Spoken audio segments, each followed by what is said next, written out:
Welcome to my channel. আজকে রান্না করব ঘুগনি। ঘুগনির মটরটা ভালো করে আগের দিন ভিজিয়ে রাখতে হবে।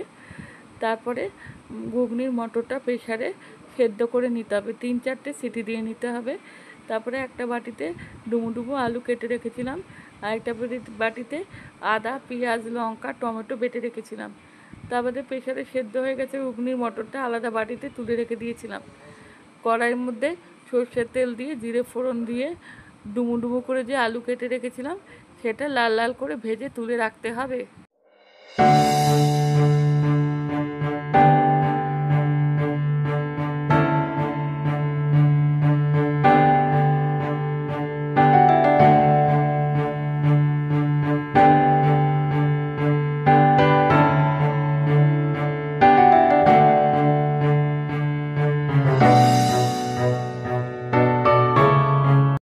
কিছুটা আলুটা ভাজা হয়ে গেলে তারপরে পেঁয়াজ, আদা, লঙ্কা, টমেটো যে বাটা মশলাটা রেখেছিলাম সেটা দিয়ে দিতে হবে। তার মধ্যে অনেকক্ষণ কষাতে হবে। কষানোর পরে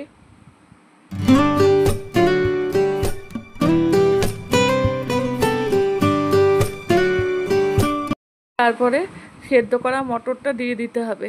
তারপরে আবার একটু কষাতে হবে, নাড়তে হবে। তার মধ্যে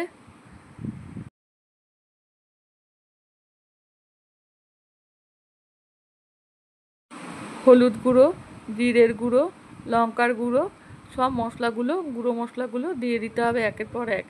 তারপরে আবার কষাতে হবে একটুখানি। কিছুক্ষণ কষানোর পরে তারপরে পরিমাণ মতন নুন দিতে হবে। কিছুক্ষণ নাড়ার পরে তারপরে গরম মশলার গুঁড়ো দিয়ে দিতে হবে। দিয়ে আবার কিছুক্ষণ নাড়তে হবে। অনেকক্ষণ নাড়তে যখন একটুখানি তেল ছেড়ে আসবে তখন পরিমাণ মতো জল দিয়ে দিতে হবে। তারপরে কিছুক্ষণ ফুটতে হবে। যখন গামাখা হবে তখন নামিয়ে নিতে হবে।